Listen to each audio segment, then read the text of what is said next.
तक था और इसको वाइडली जो जाना जाता है वो किसके लिए जाना जाता है? डॉक्ट्राइन ऑफ लैप्स के लिए।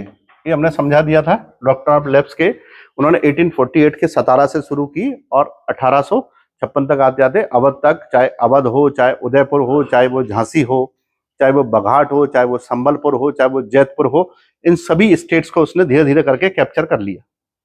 और कैप्चर करने के लिए दो चीजों को उसने आधार बनाया कि एक तो आप शासन नहीं चला पा रहे हैं, कुशासन माना जाएगा, है ना, आपका एडमिनिस्ट्रेशन ठीक से नहीं चल रहा है, या फिर आपके यहाँ कोई भी सक्सेसर नहीं है, उत्तराधिकारी नहीं है, इसीलिए आपको हड़प लिया जाएगा आपके राज्य को और ब्रिटिश इंडिया में मिला दिया जाएगा। ठीक, इसी समय इसने धार्मिक निर्योग्यता अधिनियम भी पारित किया। धार्मिक निर्योग्यता एक्ट इसने पारित किया। यह एक्ट इसलिए भी पारित किया गया ताकि बड़ी संख्या में लोगों को ईसाई धर्म में शामिल किया जाए। वो ये कह रहे थे कि अगर आप ईसाई धर्म में शामिल होंगे तो आपको आपकी पैतृक संपत्ति से वंचित नहीं किया जाएगा। You can continue the position of your ancestors property even after being Christians. तो ये पहले क्या समस्या होती थी कि ये समस्या होती थी कि अपन क्रिश्चियन बन गए तो लोग उनकी पैतृक संपत्ति से उनको बेदखल कर देते। तो इसने एक एक्ट पास करके ऐसा बना दिया कि नहीं, अगर आप क्रिश्चियन भी बन जाएंगे तो आपकी पैतृक संपत्ति से आपको कोई भी वंचित नहीं कर सकेगा। ये उन्होंने उसको बता दिया, पहला। दूसरा, इसके समय पर पहली बार एक सिस्टम शुरू हुआ पोस्ट ऑफिस का। पोस्ट ऑफिस का सिस्टम क्या था? भारत में डाक तार विभाग की स्थापना की गई। हाँ, टेलीग्राफ जिसको कहते थे, उसकी स्थापना की गई 1854 में ही, और डलहौजी ने करवाई थी। अब डलहौजी गवर्नर जनरल था उसी समय। उस दिन मैंने आपको एजुकेशन पढ़ाई थी तो उसमें वुड डिस्पैच बताया था। क्या था वुड डिस्पैच? भारत में आया अंग्रेजी शिक्षा के लिए पहला कानून था और इसलिए वुड डिस्पैच को भारत में अंग्रेजी शिक्षा का मैग्ना कार्टा कहा जाता है। तो that is the Magna carta of English education in India. English education भी यूज नहीं करेंगे तो भी अगर हम ये भी कह देंगे कि भारतीय शिक्षा का मैग्ना कार्टा है तो भी इतना पर्याप्त है ना, क्योंकि ये इसी से भारत में अंग्रेजी शिक्षा शुरू हुई। और उसमें क्या क्या लिखा था कि प्राइमरी लेवल पे आपकी मातृभाषा में शिक्षा होगी और उसके अलावा किसमें होगी शिक्षा? सेकेंडरी लेवल पर यानी मिडिल लेवल पर दोनों भाषा में होगी और हाई लेवल पर केवल इंग्लिश में होगी। तो ये वुड डिस्पैच से ही आया था, ये भी इसी के समय पर आया। डलहौजी के समय पर ही गंगा नहर के निर्माण की बात उठी। 1853 के बाद गंगा नहर का निर्माण करना था, क्योंकि इरिगेशन के लिए काम कर रहे थे ये लोग, और इरिगेशन नहीं देंगे किसी को, सिंचाई नहीं देंगे तो फिर टैक्स कहां से ले लेंगे ये लोग। तो इरिगेशन के लिए गंगा नहर का निर्माण करना था। तो गंगा नहर का निर्माण करने के लिए बड़ी संख्या में इनको वर्कर्स चाहिए, इंजीनियर्स चाहिए थे, और ऐसे ही इंजीनियर्स को लोगों को ट्रेनिंग देने के लिए इन्होंने एक स्कूल खोल लिया जिसमें ये सिविल कामों की लोगों को ट्रेनिंग देते थे। और वही जो सिविल कामों की ट्रेनिंग देने का स्कूल था वो आगे चल के आईआईटी रुड़की बना। उसी को आईआईटी रुड़की का रूप ले लिया उसने। तो इसी के समय पर क्या हुआ, एक पीडब्ल्यूडी डिपार्टमेंट बनाया गया, पब्लिक वर्क्स डिपार्टमेंट, सार्वजनिक निर्माण विभाग भी बनाया गया। तो ऐसा कहते हैं कि स्ट्रक्चरल इंडिया का जो बड़े बदलाव हैं और स्ट्रक्चरल जो चेंजेस हैं वो सबसे ज्यादा डलहौजी के समय पर हुए। तो Dalhousie was the governor general who made drastic changes in Indian politics. उसने भारत की उस संरचना में बड़े व्यापक बदलाव किए डलहौजी ने। और डलहौजी ने ये सब 1856 तक ही किया था। और इसी के पीरियड के बीच में ही भारत में सबसे बड़ा बदलाव हुआ कि उसके समय पर इंडियन रेलवे शुरू हुआ। ठीक, पहली ट्रेन कहां चली? हाँ, मुंबई से थाने के बीच में चली, 34 किलोमीटर या 33 किलोमीटर का दूरी थी, है ना। चली, कब चली थी? 1853 में चली थी। तो इंडिया में रेलवे का जनक कौन है? पोस्ट ऑफिस का जनक कौन है? पीडब्ल्यूडी डिपार्टमेंट के जनक कौन है? डलहौजी। धार्मिक नियोक्ता अधिनियम, शिक्षा का वुड डिस्पैच किसके समय पर आया? डलहौजी डॉक्ट्राइन ऑफ लैप्स किसके समय पर आई? उस डॉक्ट्राइन ऑफ लैप्स में सबसे पहले किस राज्य को हड़पा गया? सतारा को। सतारा को सबसे पहले हड़ा गया, और सतारा के जो शासक है वो कौन थे उस समय? अप्पा साहब। अप्पा साहब थे, उसके समय पर उसको हड़प लिया गया। तो इस तरह से डलहौजी ने अपने एक शॉर्ट टेन्योर में, जो लगभग 8 साल का रहा है उसका, 8 साल के टेन्योर में उसने भारत को 800 साल की विकास दे दिया, या 80 साल का विकास उसने दे दिया, ऐसा कहा जाता है डलहौजी के समय पर।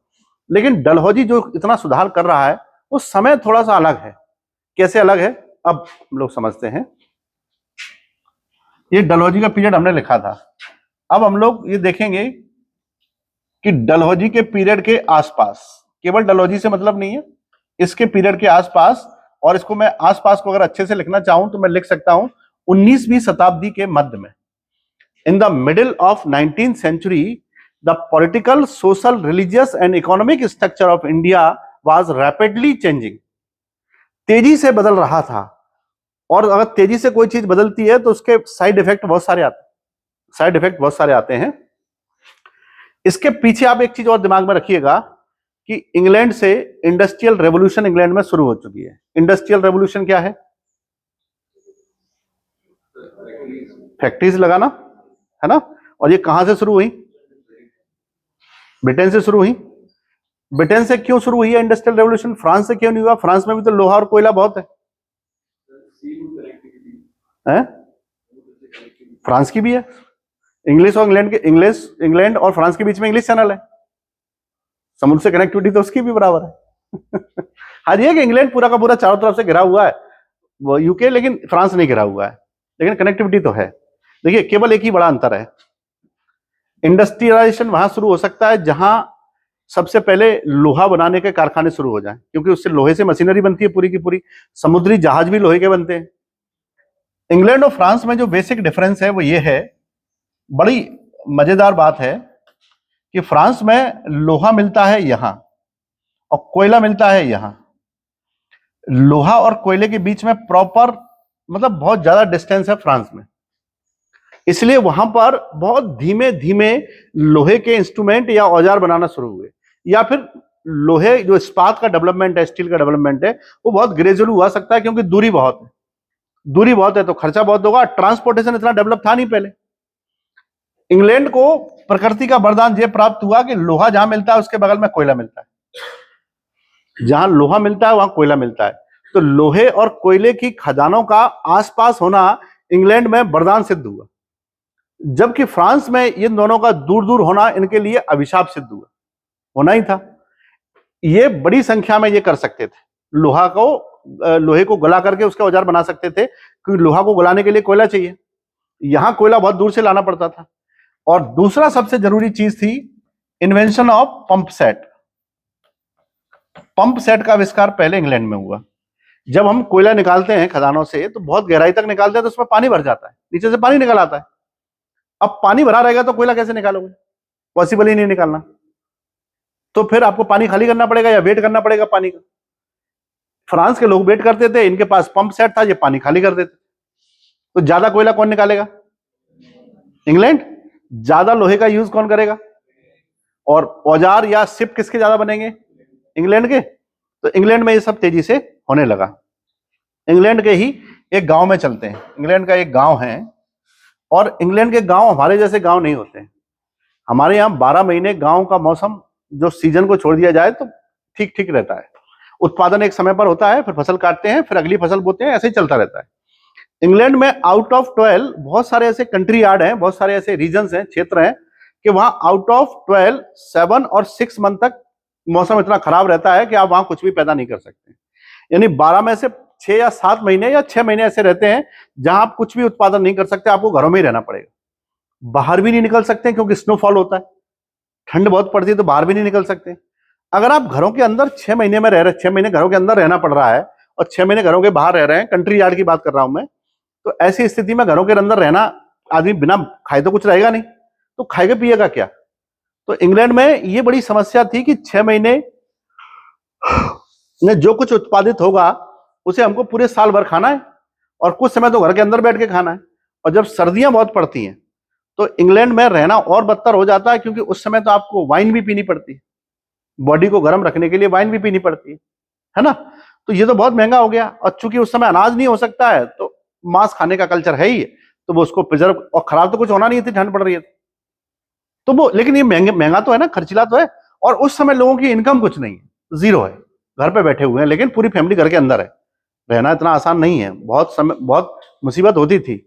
हाँ, लेकिन जहां इतनी ठंड पड़ती है वहां के जानवर भी बड़े अच्छे होते हैं, उनकी बॉडी ऑटोमेटिक उसको अडोप्टेशन करती है। इन्हीं इंग्लैंड के कंट्री यार्ड के क्षेत्रों में भेड़ें पाई जाती हैं, और ठंडे इलाकों में पाई जाने वाली भेड़ें या कोई भी जानवर के बाल बड़े बड़े होते हैं।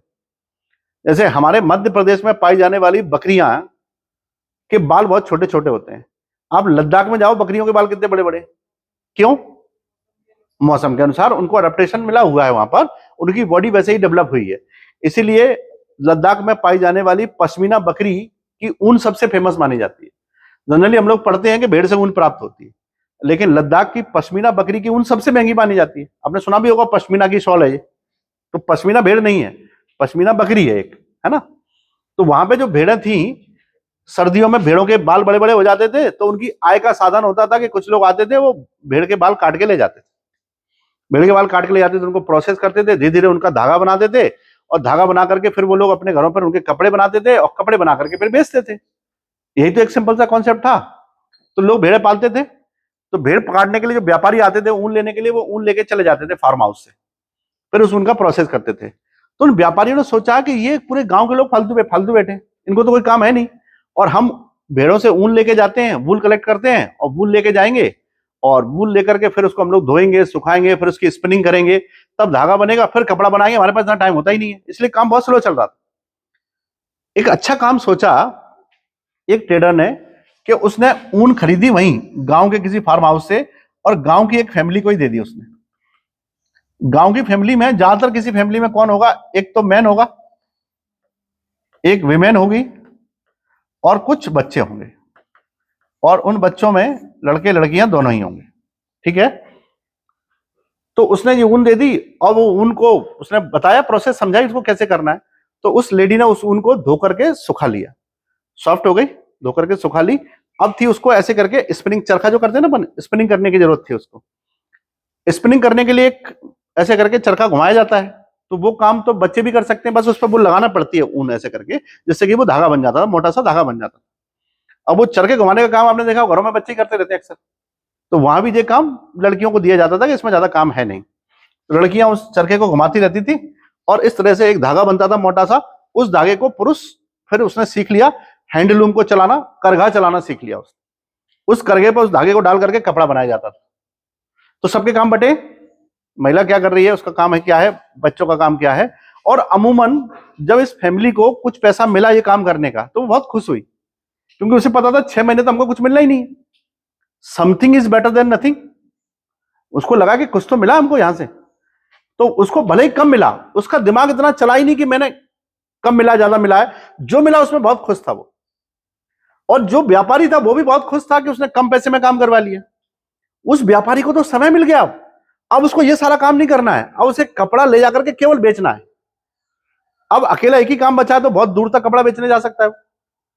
बहुत दूर तक कपड़ा बेचने जाएगा तो ज्यादा डिमांड आएगी उसके पास, ज्यादा डिमांड आएगी तो फिर वो एक फैमिली को ना दे करके और फैमिलियों में ये काम बांटेगा, और जो फैमिली ये काम कर रही है उसकी इनकम बढ़ गई है, उसकी इनकम को देखते हुए बाकी फैमिली के लोगों ने डिमांड करी हम भी यही काम करेंगे, और उस कंट्री यार्ड में यानी कि गांव में धीरे धीरे करके सभी फैमिलियां ये काम करने लगी, और एक को ही सबने कॉपी करना शुरू कर दिया। कॉपी कैसे किया कि घरों में स्पिनिंग करने का काम सबसे ज्यादा लड़कियों को दिया जाने लगा, स्पिनिंग करने का काम वही था, और ये काम कुंवारी लड़कियां करती थी सभी घरों में अमूमन। इसलिए इंग्लिश की डिक्शनरी में स्पिंस्टर जो वर्ड है वो कुंवारी लड़कियों के लिए यूज किया जाता है, अब वो ऑक्सफोर्ड डिक्शनरी का शब्द बन गया है। ये शब्द आया कहां से, स्पिनिंग का काम करते थे वो, वहां से वर्ड जुड़ गया स्पिंस्टर। 2 शब्द दिए हैं उसने हमको, एक ये दिया है कि व्यापारी आते थे और इतना सारा ऊन पटक के चले जाते थे, वो लोग ऊन देख करके खुश हो जाते थे, इतना सारा ऊन कितना पैसा मिलेगा हमको। उनको ये नहीं पता है कि हमको 10 रुपए की जगह 1 रुपए दिया जा रहा है, लेकिन वो आंखों के सामने ऊन पड़ा रहता था तो उसी चकाचौंध से वो जाते थे कि पैसा मिलेगा, इसको स्पिनिंग करेंगे अपन लोग, धागा बनाएंगे, कपड़ा बनाएंगे तो पैसा मिलेगा। वो ये कैलकुलेशन नहीं लगा पाते थे कि हमको कब मिल रहा है। क्यों? ऊन का साइज देख के उनको बड़ा मजा आता था, बहुत सारा ऊन है हमारे पास, तो आज बहुत काम है करने के लिए, उनको मजा आने लगा, खेत का काम पसंद ही नहीं आ रहा, घर का ही काम अच्छा लग रहा है उनको। इससे वो क्या करते थे कि उनकी आंखों के सामने इतना ऊन पटक देते थे, तो उसको इंग्लिश में आपने देखा होगा, एक मुहावरा है, putting the wool over somebody's eye, किसी आंखों के सामने ऊन रख देना, है ना। और उसी मुहावरे का हिंदी अनुवाद हुआ आंखों में धूल झोंकना, उसी का हिंदी अनुवाद हुआ आंखों में धूल झोंकना। समझ पाए दोनों चीज अच्छे से? तो इसने हमको ये शब्द दिए। अब इस तरह से फैमिली में ये काम तेजी से चलने लगा। धीरे धीरे क्या हुआ कि इंग्लैंड में पैसा बढ़ता गया, पैसा बढ़ा तो उन्होंने मशीनें बनाना शुरू कर दी। अब ये काम, और उस समय इलेक्ट्रिसिटी भी बनने लगी, तो काम ये हुआ कि जो हाथ से करगा चलता है, वो हाथ से चलता है तो उसको क्या कहेंगे? हैंडलूम। लूमिंग का काम हाथ से हो रहा है। अब बिजली से चलने लगा तो उसको क्या कहेंगे? Power loom. बटन दबाओ, खटखट खटखट खटखट चलने लगेगा। स्पिनिंग के लिए स्पिनिंग जेनी बना दी, वाटर फ्रेम बन गया। जो काम हाथ से कर रहे थे उसके लिए लोगों ने मशीनें बना दी, रोल करने के लिए, घड़ी करने के लिए, उसको स्पिन करने के लिए मशीनें आ गई। तो काम अब धीमे होगा, तेजी से होगा? तेजी से होगा। जहां उत्पादन इतना होता था, मशीनों के आने से इतना होने लगा उत्पादन, बड़ा उत्पादन बढ़ा। इस कारण से इंग्लैंड को अब बड़े से बड़े कच्चे माल की जरूरत पड़ने लगी, कपास इत्यादि की जरूरत पड़ने लगी कच्चे माल के लिए। और इसीलिए उन्होंने अपनी कॉलोनियों की तरफ कच्चे माल के स्रोत के सोर्स के रूप में देखा। उन्होंने कच्ची कॉलोनियों को, अपनी कॉलोनियों को देख रहे हैं कि यहां से हमको बड़े से कच्चे माल मिल सकते हैं, और भारत में इन्होंने अपनी पॉलिसी बदलना शुरू कर दी थी। यह सब हो रहा था इंग्लैंड में 1760 में शुरू हुआ है, और अगले 80-90 साल में तेजी से बढ़ गया। जब तक यहां पर डलहौजी आया तब तक वहां तो फैक्ट्रियां चरम पर पहुंच चुकी थी। अब इंडस्ट्रियलाइजेशन की बात करते हैं। पूरे गांव के लोग यही काम करने लगे, उनको इस काम में बहुत मजा आने लगा, और इस काम के वो एक्सपर्ट भी हो गए। अब जब फैक्ट्रियां लगाने की बात आई, क्योंकि अब उत्पादन छोटा मोटा नहीं करना है, बड़ा करना है, क्योंकि डिमांड बहुत बढ़ रही है। उस बड़ी डिमांड को फुलफिल करने के लिए उन्होंने फैक्ट्री लगाई। तो इस गांव में नहीं लगाई, इस गांव में भी नहीं लगाई, इस गांव में भी नहीं लगाई, इस गांव में भी नहीं लगाई, यहां लगाई। क्यों? क्योंकि एक गांव में लगाएंगे तो दूसरे गांव के लोगों को ये लगेगा हमको यार दूसरे गांव जाना पड़ेगा। उन्होंने फैक्ट्री को ऐसी कॉमन जगह पे लगाया जहां सभी गांव के लोग आ सकते थे, और सभी के लिए दूर जाना ही था। अब यहां से लोग इतने काम के इतने एक्सपर्ट हो चुके हैं, उन्हें वही काम पसंद आता है, तो वह काम करने के लिए अब गांव से कहां जा रहे हैं? फैक्ट्री में काम करने के लिए जा रहे हैं दूर। धीरे धीरे उस एरिया पे जहां कुछ नहीं था, वहां घर बनने लगेंगे, लोग घरों में रहने लगेंगे, दुकानें खुलने लगेंगी, और ये एक सिटी के रूप में डेवलप होगा। अभी तक गांव थे, इसको कंट्री यार्ड कहते थे, अब सिटी बन गया है। और इस सिटी को हम लोग हिंदी में कहते हैं नगर। क्या कहते हैं? नगर। समझ गए? तो ये नगर है। इस यहां से शुरू होता है नगरीकरण। अब इन लोगों की डिमांड यहां गांव में रह के पूरी नहीं हो सकती, यहीं हो सकती है, तो ये लोग इसके आदी हो गए हैं, और तेजी से लोग गांव छोड़ करके शहर की ओर भागने लगे। यहां से शुरू होता है नगरीकरण, अर्बनाइजेशन। लेकिन फैक्ट्रियां तो ज्यादा थी नहीं, लोगों को इतना मजा आने लगा कि बड़ी संख्या में इस गांव के, इस गांव के, इस गांव के सब लोग, आज भी ऐसा ही होता है, कोई कह दे कि कहीं वैकेंसी निकली है, कहीं प्रोविजन है, तो सब लोग दौड़ पड़ते हैं उसी तरफ। तो ऐसे यहां भी हुआ। क्या सबको फैक्ट्रियों में नौकरी मिल सकती थी? तो जिनको मिल गई उनको तो मिल गई, जिनको नहीं मिली वो वहीं बस गए, छोटा मोटा काम देख लिया, या फैक्ट्री में 10 दिन के लिए नौकरी मिल गई, कभी 15 दिन के लिए मिल गई, कभी नहीं मिली, तो वो फैक्ट्रियों के आसपास रहने लगे, और अस्थायी घर बना लिए, जिससे डेवलपमेंट हुआ स्लम एरिया का, गंदी बस्तियों का विकास हुआ, है ना। तो इंडस्ट्रियलाइजेशन ने जन्म दिया है अर्बनाइजेशन को, अर्बनाइजेशन ने जन्म दिया है स्लम्स एरिया को, गंदी बस्तियों को जन्म दिया है। यहां से उस इंडस्ट्री की डिमांड पूरा करने के लिए भारत पर प्रेशर पड़ा, क्योंकि अमेरिका तो आजाद हो चुका है, अब भारत पर ही पूरा प्रेशर पड़ा है। अब भारत में उनको रिसोर्सेज चाहिए, तो ध्यान से समझिएगा अब कि भारत में वो लोग क्या करते हैं। भारत का किसान बड़ा अच्छा होता था, वो सेल्फ डिपेंड होता था, उसको किसी पर डिपेंडेंसी नहीं थी। उसको खाने के लिए गेहूं चाहिए तो खेती में गेहूं उगाएगा, उसको सरसों चाहिए थोड़ी सरसों उगा लेगा, दाल चाहिए दाल उगा लेगा, चना चाहिए चना उगा लेगा।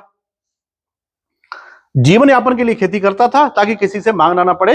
हाँ, किसी किसी की जमीन में अगर कुछ चीजें नहीं हुई हैं, तो पड़ोसी से, जैसे उसने कहा कि तुम हमारे यहां से थोड़ा चना ले लो, हमको थोड़ी मटर दे दो, तो इस तरह से उसको कैश की जरूरत नहीं पड़ती थी। अधिकांश चीजें खाने की होती थी, और भारत में कभी भी खाने की कमी नहीं आई। ये बड़ा अच्छा प्रावधान था।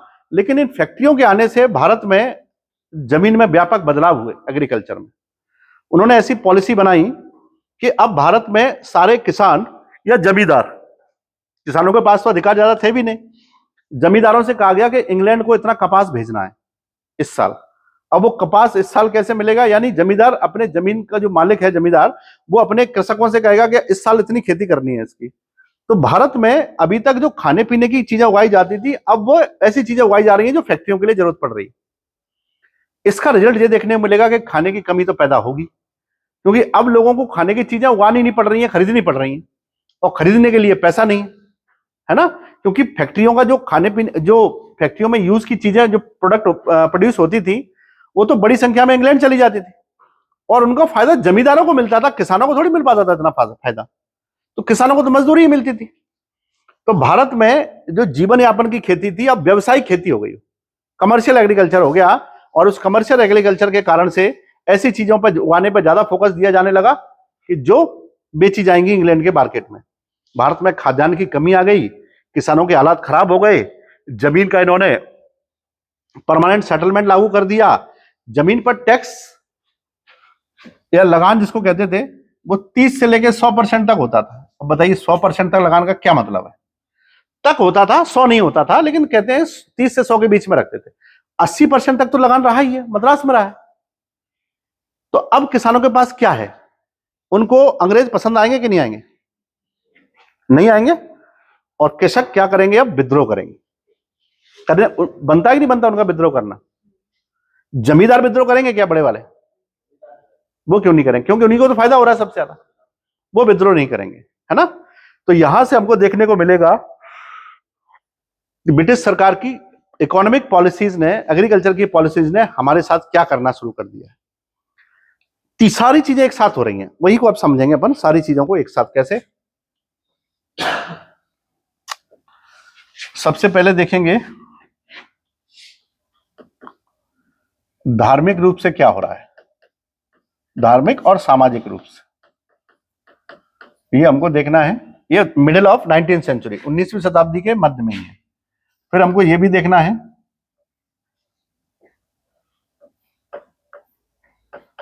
कि आर्थिक रूप से क्या हो रहा है। फिर हमको ये भी देखना है पॉलिटिकल रूप से क्या हो रहा है। पॉलिटिकल तो अपन लोग लगभग देख ही रहे हैं कि गवर्नर जनरल क्या कर रहे थे। बेसिकली ये 3 पॉइंट तो अपन को समझना ही है, और साथ में ये भी देखना है कि प्रक्रिया क्या चल रही है, क्या प्रतिक्रिया हो रही है, भारत के लोग कैसे उसको देख पा रहे हैं, या क्या उसका विरोध कर रहे हैं कि नहीं कर रहे हैं। ये 3 चीजें हैं, और ये कब देखनी है? 19वीं शताब्दी के शुरुआत से ही। तब हम भारत को अच्छे से समझ पाएंगे, भारत को यानी कि मॉडर्न इंडिया को समझ पाएंगे। समझना बहुत जरूरी होता है, नहीं तो फिर आप कोई भी आंसर नहीं बना पाएंगे। जैसा कि मैंने बताया कि एक व्यक्ति भारत में जो बहुत पढ़े लिखे माने जाते थे, उनको कहते थे राजा राम मोहन रॉय, है ना। राजा राम मोहन राय ने भारत में सुधारों की लंबी श्रृंखला शुरू की। क्या थी वो श्रृंखला? उनको ये लगता था, पहले तो वो ये कहते, जब ये कहते थे कि भारतीयों को अंग्रेजी पढ़ाओ, तो भारत के लोग उनको अपना दुश्मन मानते थे। ये अंग्रेजी पढ़ने के लिए क्यों कह रहे हैं? उनकी सोच बहुत बड़ी थी। वो कहते थे अंग्रेजी नहीं पढ़ोगे, फारसी भाषा नहीं पढ़ोगे, तो एटलीस्ट तुम ज्यादातर चीजें कैसे समझ पाओगे? अंग्रेजों के सारे कानून तो इंग्लिश में ही आते हैं, बिना अंग्रेजी वाला कानून कैसे समझेगा? और हम अभी तक 10-20 साल पहले तक हमारी स्थिति बहुत ऐसी ही रही है कि जो कानूनों का जो प्रभाव है, वो हमारे यहाँ अक्सर हमको मीडिएटर की जरूरत पड़ती थी। वकील वही काम करते हैं, एडवोकेट, क्योंकि उन्हें कानून की धाराओं की जानकारी है, इसलिए वो एडवोकेट है। उन्होंने इसके लिए डिग्री की है, उन्होंने अपना रजिस्ट्रेशन करवा लिया है काउंसिल में, इसलिए वो आपकी तरफ से आपके बिहाफ पर केस लड़ते हैं, है ना। कि भाई कानून इतना आसान नहीं होता। आप कानून क्यों पढ़ेंगे? क्योंकि आपको रोज रोज तो जरूरत पड़नी नहीं है उसकी। तो जो कॉम्प्लिकेशन थे, उन कॉम्प्लिकेशन का सिंप्लीफिकेशन और भारत के अधिकारों में वृद्धि करने के लिए राजा राम मोहन राय ने ऐसी डिमांड रखी कि भारतीयों को पढ़ाओ लिखाओ। और राजा राम मोहन राय की जर्नी मैं पहले भी बता चुका हूं आपको, बहुत कॉमन सी और सिंपल सी रही है। उन्होंने 1815 में एक सोसाइटी बनाई थी जिसको कहते थे आत्मीय सभा, याद है? आत्मीय सभा बनाई थी, और इसमें वो 2 लोग थे, एक तो राजा राम मोहन रॉय, और दूसरे उसमें कौन थे? द्वारिकानाथ टैगोर। द्वारिकानाथ टैगोर, ये 2 लोग थे उसमें। इन लोगों ने ये सभा बनाई और इसका उद्देश्य ये था आत्मीय सभा का कि हम लोगों को वास्तविक जानकारी दें और उनको समझाएं कि धर्म कर्म के कामों को एक निश्चित समय दें, अधिकांश समय अपने नॉलेज को बढ़ाने के लिए दें ताकि हम पॉलिसीज को समझ पाए। इसी क्रम में उन्होंने 1815 में ही एक कॉलेज बनाया जिसका नाम था वेदांत कॉलेज। वेदांत कॉलेज का काम ही यह था कि लोगों को धर्म की चीजों की सही शिक्षा देना, ये उन्होंने उसी समय किया, है ना। राजाराम मोहन राय के बहुत सारे सहयोगी भी थे। वेदांत कॉलेज जब इन्होंने बनाया तो उसमें एक व्यक्ति थे डेविड हेयर, इन्होंने इनकी बहुत मदद की, डेविड हेयर ने, और ये कॉलेज भी बना लिया राजाराम मोहन राय ने। राजाराम मोहन राय से जब लोगों ने पूछा कि आप समाज को क्या विकास देना चाहते हैं, तो उन्होंने कहा कि पहले तो मैं धर्म में यहां तक डूबे हुए लोगों को बाहर निकालना चाहता हूं, उनको बताना चाहता हूं कि धर्म एक्चुअली में जीवन नहीं है, जीवन का एक हिस्सा होता है धर्म, है ना। आप धर्म को ही जीवन मान लेंगे तो दिक्कत हो सकती है, फिर आपको पूरे जीवन का समय धर्म में ही देना है। और ऐसा उन्होंने ये कहा कि हम इतने सारे मतभेदी नहीं हो सकते, हम मोनोइस्ट थ्योरी को बिलोंग करना चाहिए, यानी एक ईश्वर में विश्वास करना चाहिए सबको। ऐसा सिद्धांत उन्होंने हिंदुइज्म में सुधार के लिए दिया और यही सब करने के लिए उन्होंने एक औपचारिक रूप से संस्था की स्थापना की जिसे कहते थे ब्रह्म समाज। ये उन्होंने बनाया और उनके साथ बनाने वाले ये भी थे, द्वारकानाथ टैगोर भी थे, वो भी उनके सहयोगी थे, साथ ही मिलकर दोनों काम करते थे। ब्रह्म समाज ने भारत में 1828 से लेकर के 1831 तक बड़ी संख्या में लोगों को जागरूक बनाया कि आपको क्या करना चाहिए, आपके साथ कौन शोषण कर रहा है, आपको क्या पढ़ना चाहिए, आपको अपना विकास कैसे करना है। इस पर बड़ी संख्या में काम किया राजाराम मोहन राय ने। राजाराम मोहन राय को अचानक से लंदन जाना पड़ा क्योंकि अकबर सेकंड ने उनको भेजा था कि हमारी पेंशन बढ़वा के आओ ब्रिटेन की महारानी से, महाराज से। तो क्योंकि वो अंग्रेजी के बड़े ज्ञाता थे तो अकबर सेकंड ने उनको भेजा, जहां लंदन में उनकी डेथ हो गई, ब्रिस्टल में उनकी डेथ हो गई और डेथ के कारण से ये सपना टूट गया। लेकिन जब वो चले गए तो ब्रह्म सोसाइटी की जिम्मेदारी किसने संभाली? द्वारकानाथ टैगोर ने। और उनके साथ कौन थे? द्वारकानाथ टैगोर ने संभाला। इनके सहयोगी थे विद्याधर बागीस।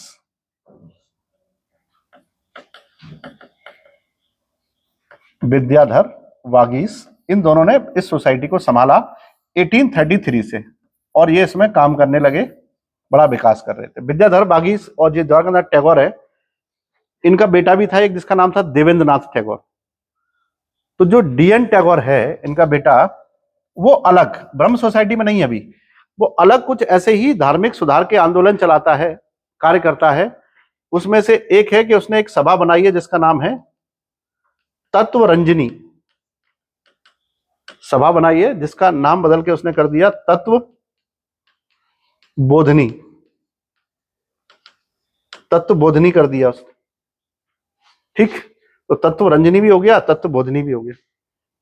उसके बाद जब द्वारकानाथ टैगोर की डेथ हुई तो उसके बाद उनको बुलाया गया किसमें, आप ब्रह्म सोसाइटी में आ जाइए, और 1843 में वो ब्रह्म सोसाइटी में आ गए। लेकिन वो पहले से ही काम कर रहे थे इस क्षेत्र में, लेकिन अभी ब्रह्म समाज में नहीं थे। उन्होंने उसी समय एक स्कूल भी बनाया जिसका नाम था तत्वबोधिनी स्कूल।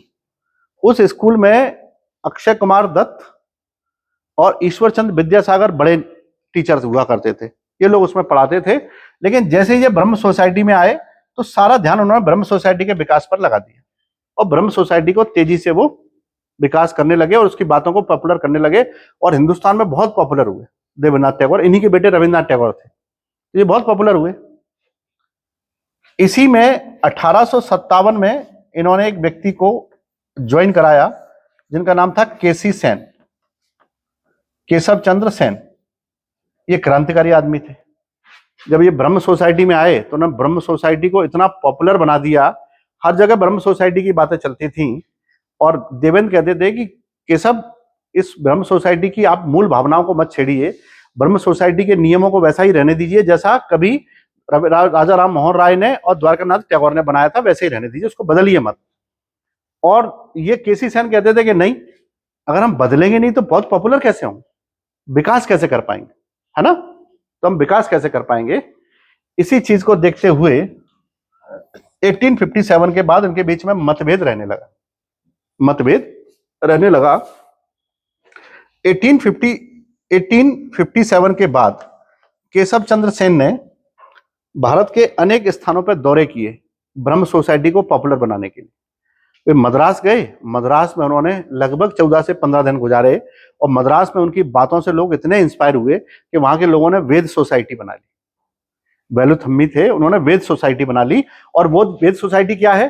ब्रह्म समाज का साउथ इंडियन वर्जन हो गया, तमिलनाडु का, उन्हीं से सोच करके बनाया है। और जब वो महाराष्ट्र से होके निकले तो महाराष्ट्र में भी उन्होंने 1 महीना गुजारा और उस 1 महीने में महाराष्ट्र के लोगों को उन्होंने इतना वो किया कि वहां के लोगों ने प्रार्थना समाज बना लिया। आत्माराम पांडुरंग ने प्रार्थना समाज बना लिया था महाराष्ट्र।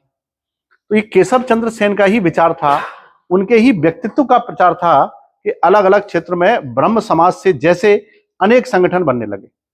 ये पूछे भी जाते हैं पेपर में कि वेद सोसाइटी तमिलनाडु में बना, मद्रास में ही बना, और प्रार्थना समाज बॉम्बे में बना, आत्माराम पांडुरंग ने और ये वेलुथम्मी ने बनाया। तो इस तरह से उनके विचार तेजी से फैलने लगे और देवेंद्र को अब ये लगने लगा कि केशव चंद्र सेन ने अति कर दी है और ये ब्रह्म सोसाइटी के नियमों को बदल रहे हैं। हमें ब्रह्म सोसाइटी वैसी रखनी है जैसी हमको मिली, वैसी नहीं रखनी है जैसी ये समझ रहे हैं। और तो उन्होंने इनसे नाराज, और उसी समय इन्होंने एक न्यूज़पेपर भी निकाला केशव चंद्र सेन ने, जिसका नाम था इंडियन मिरर।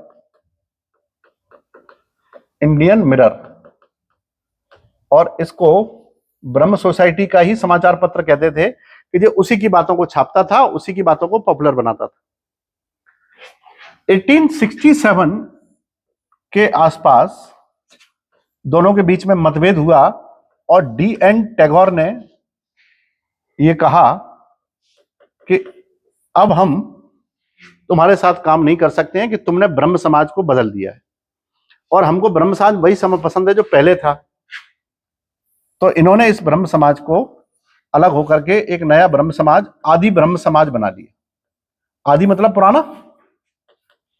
वो जो कहते थे हम ब्रह्म समाज को वैसा ही रखेंगे जैसा पहले था, तो वो केशव चंद्र सेन से अलग होकर के आदि ब्रह्म समाज उन्होंने बना लिया। और किसने बनाया? देवेंद्रनाथ टैगोर ने। इसलिए परीक्षा में प्रश्न भी पूछा जाता है कि आदि ब्रह्म समाज किसने बनाया?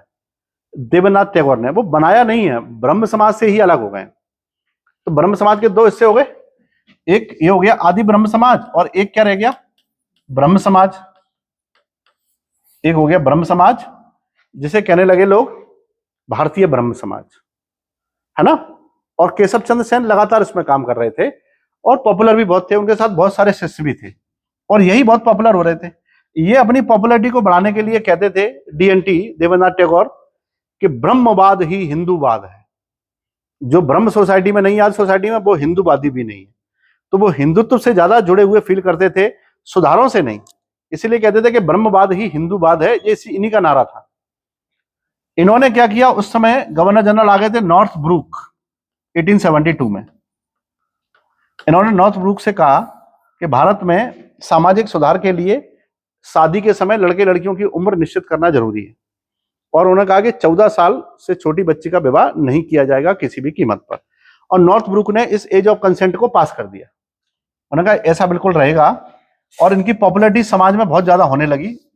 लेकिन इन्होंने 1878 में ही अपनी बेटी सुतीर्णा का विवाह कर दिया कूच बिहार के राजा से, जो 12 साल की थी।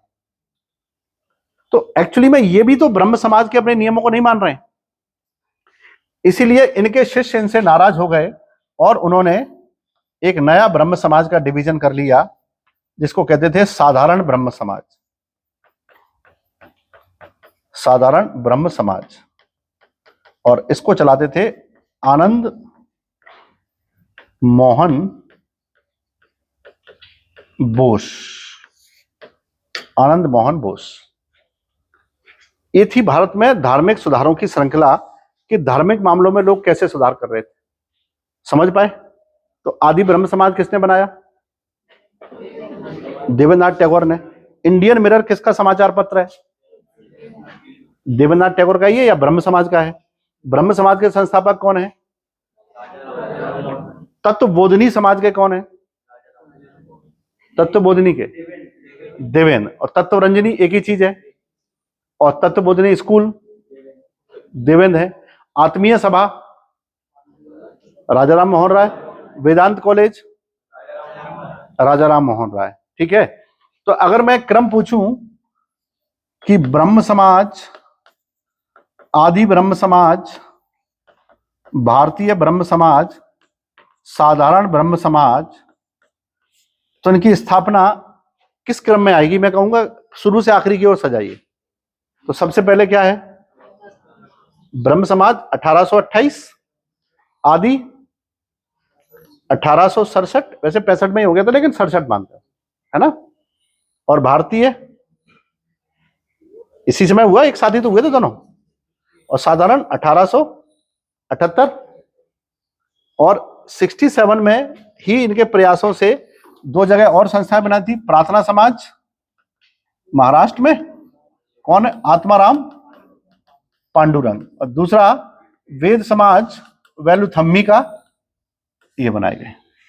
तो ये सब ब्रह्म समाज से संबंधित हैं। ऐसा बिल्कुल नहीं है कि फलाना ब्रह्म समाज किसने बनाया, फलाना किसने बनाया। एक ही ब्रह्म समाज है, उसका समय समय पर विभाजन होता रहा है।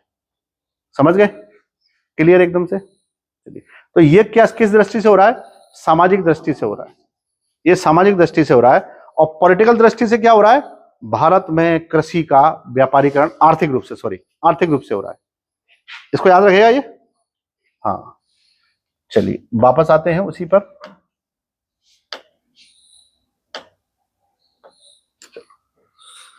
अब हम देखेंगे इकोनॉमिकली क्या क्या हो रहा है। अच्छा, ये बताइए, एक सिस्टम आपने पढ़ा होगा ब्रिटिश पीरियड में, जिसको कहते थे जमींदारी। पढ़ा होगा।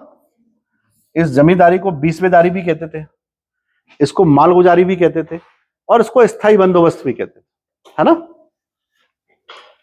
एक आपने पढ़ा होगा रैयतवाड़ी। रैयतवाड़ी पढ़ा होगा। और एक पढ़ा होगा महलवाड़ी।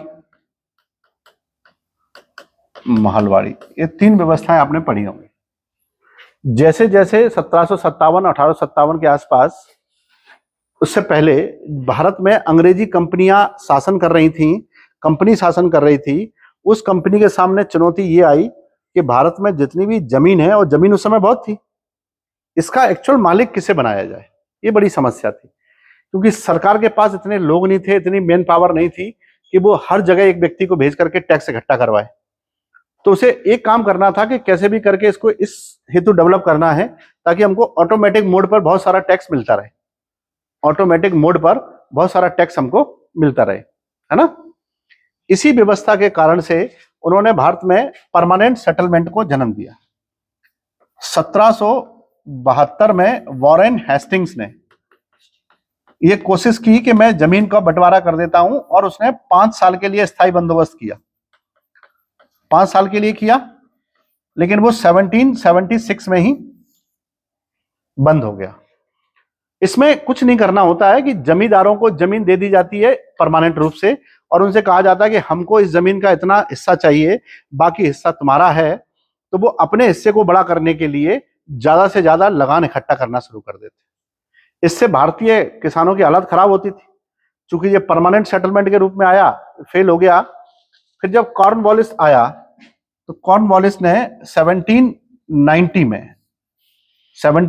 में जॉन सोर, मैंने कहा था ना कि जॉन सोर से उसने सलाह ली थी कि कैसे परमानेंट सेटलमेंट किया जाए, और उसके बाद उसने 10 सालों के लिए परमानेंट सेटलमेंट व्यवस्था को स्थापित कर दिया, 10 ईयर्स के लिए।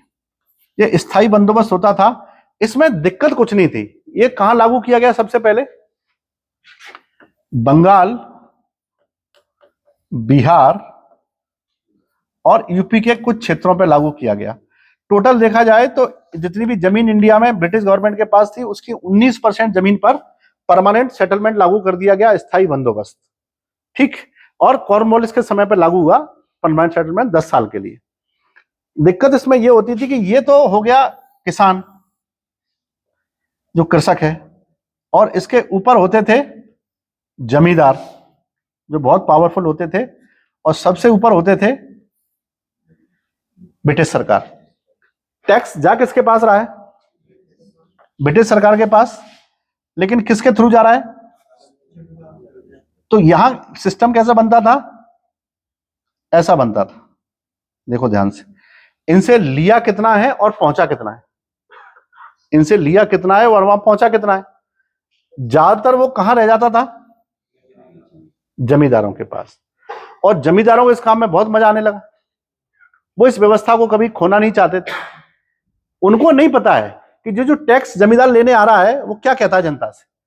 वो कहता है कि आई एम जस्ट कलेक्टर, मैं केवल टैक्स कलेक्ट कर रहा हूं, ये टैक्स ब्रिटिश सरकार के कहने पर लिया जा रहा है।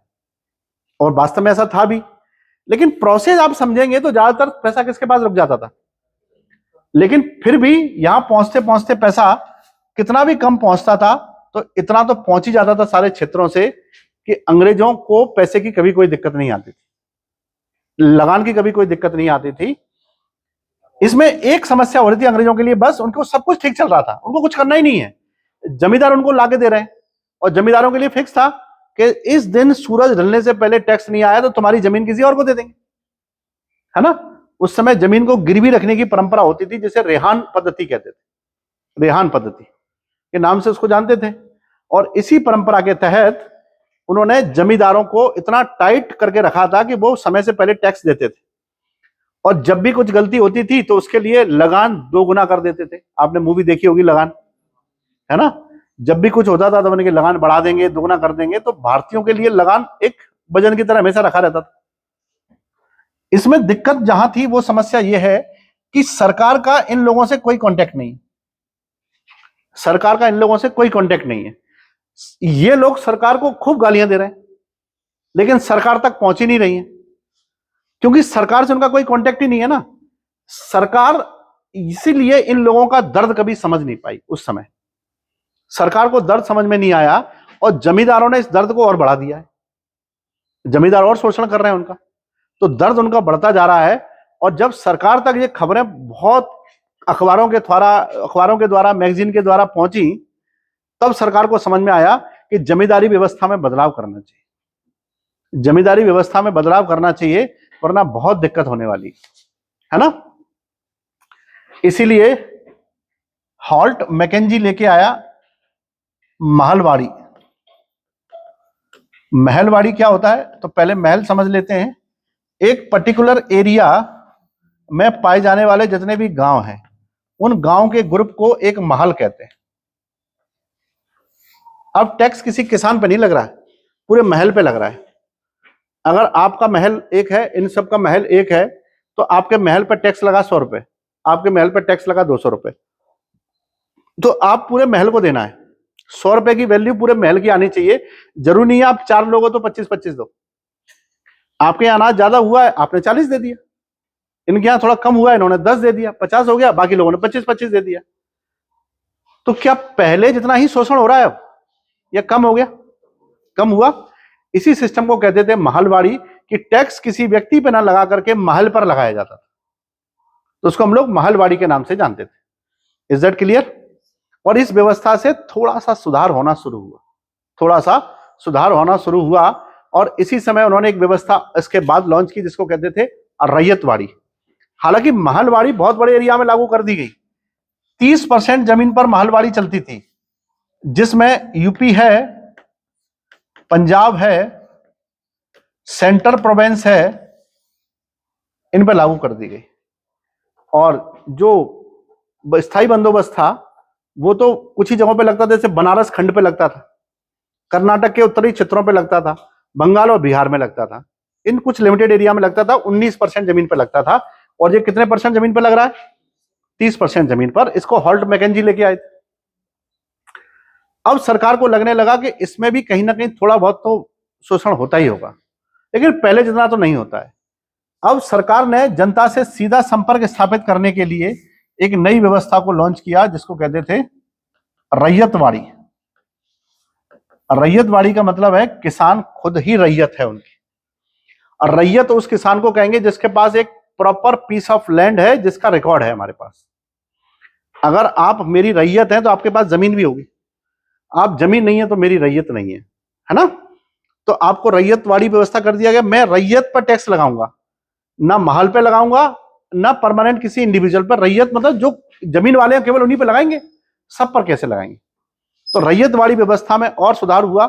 ये मद्रास के क्षेत्रों में सबसे पॉपुलर हुई, 1792 में पॉपुलर हुई थी और मद्रास के क्षेत्रों में सबसे ज्यादा पॉपुलर मानी गई। ये भी ज्यादा जमीन पर नहीं लगी, लेकिन मद्रास के क्षेत्रों में इसने काफी कुछ नाम कमाया। भारत में अंग्रेजों ने इकोनॉमिक डेवलपमेंट के लिए इन 3 चीज को अपना ग्राउंड बनाया: परमानेंट सेटलमेंट, रैयतवाड़ी और महलवाड़ी। क्लियर? ठीक है, समझ गए? चलो ठीक है।